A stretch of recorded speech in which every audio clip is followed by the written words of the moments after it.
New build or old build properties? This is the question that's on most people's minds when they're looking at buying their first home in the UK.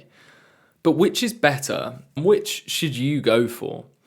In this video, I'm going to break down the pros and the negatives of each of these so you can have a better understanding from an industry expert like myself, who's a specialist foreign national mortgage advisor, on what might be the best option based on these. So I'm going to get straight into it with new build properties.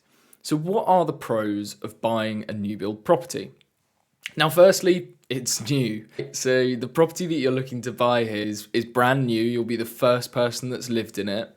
Typically, it will be a large developer who likely develops lots of properties around the country, and this will be a new property that you're moving into.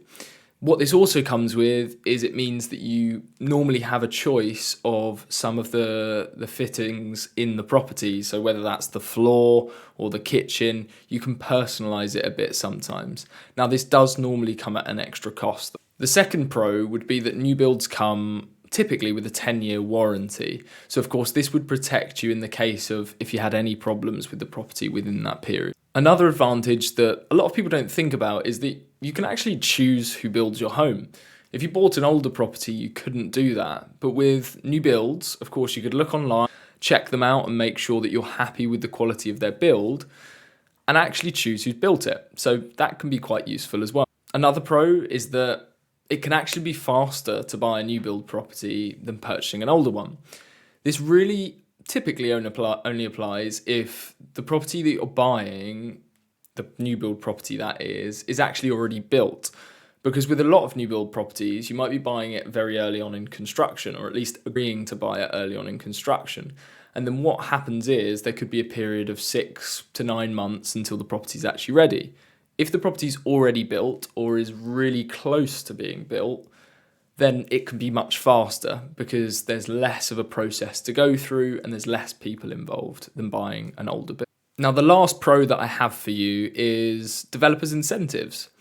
Commonly, developers might give incentives that could be cash back. So a recent client of mine was given £10,000 back from the developer on completion. It could be a 5% deposit incentive, which is where if you had, let's say, 5 or 10% deposit, the developer might give you as an incentive an extra 5%.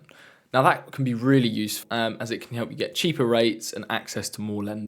Now, when it comes to the cons of buying a new build, typically these are more expensive, and of course you'll pay a premium for it because it's brand new. It's just like when you buy a brand new car, you'll pay a premium for it. And the other negative is that once you've actually lived in it, or like the car, if you've just driven that off the forecourt, it can typically potentially lose a little bit of value as soon as you've owned it, because then it's not new anymore.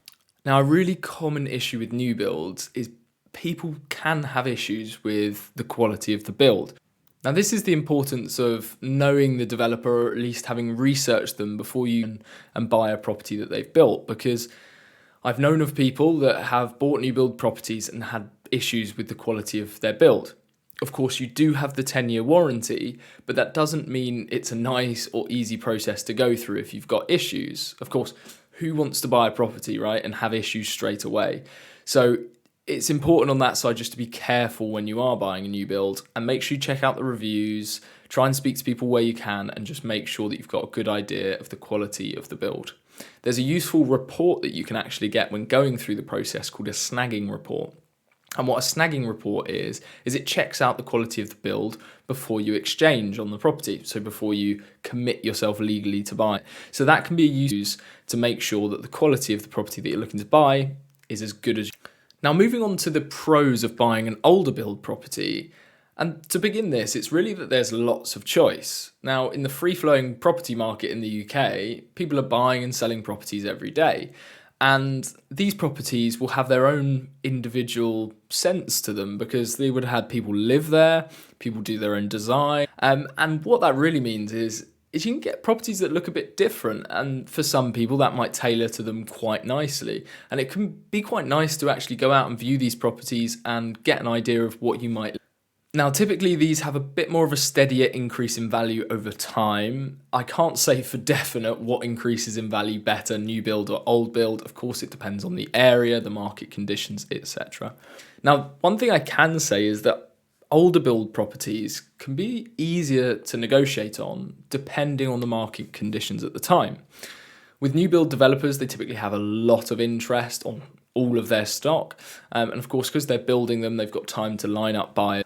So typically you won't have much wiggle room to negotiate. But with an older property, if it's a property that's been on the market for a while, hasn't had much interest, maybe it's a bit quirky and that's something that you like, you would have more leverage to actually negotiate and get an offer.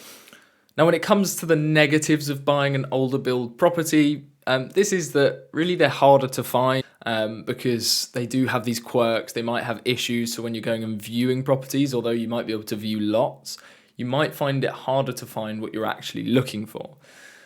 They're normally slower to buy, and the reason for this is a lot of them are in a chain. And what a chain or a home buying chain actually means is that, let's imagine if this is you and you are buying the property from this couple, and what they're doing, of course, is moving somewhere else. So there's someone above them, and there might be someone above them, and so on. So it's basically people buying and selling a property, which creates a chain.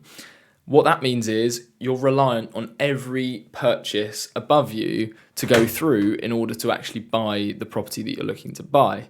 And of course, as you can imagine, that can slow things down and can create issues throughout. Another consideration is these properties can have lots of issues depending on their age or lack of care from the previous owner. So it's important really to look at getting a home buyer's survey done when you're going through the process. So the cost of this is an additional consideration when going through the process, and the risk there could be issues with the property in the future. Now, one point I'd like to mention is the mortgage options. And as of course a mortgage expert myself, it's important for me to mention these so you understand the differences. Now, the options for these typically are very similar. If you have a developer's incentive for the new build, then this could help you to get cheaper rates and access to more options that you might not have with an older build property, especially as a foreign national or a visa holder. As if you've only got 5% deposit and the developer can give you another 5%, that can really open up a lot more options. It's important to mention that if you're looking to buy a new build flat, then this would typically have a minimum deposit of 10%. Now, I hope you found this video helpful. This was actually a question of a subscriber in the comments section below. So if you've got a question and you want it answered, please do drop it in the comments section below. I'll normally make a video on it within about a week, so I can get that out to you. Of course, subscribe to the channel, turn on your post notifications, and I'll be looking forward to seeing you hopefully in the next video. Also important to mention, soon and hopefully within the next few days, I'm releasing a big YouTube video that will have everything you need to know to buy your first home in the UK as a foreign national. And this breaks down the process step by step, and it will give you everything you need to know. So yeah, subscribe, turn on your post notifications, and I'll see you soon.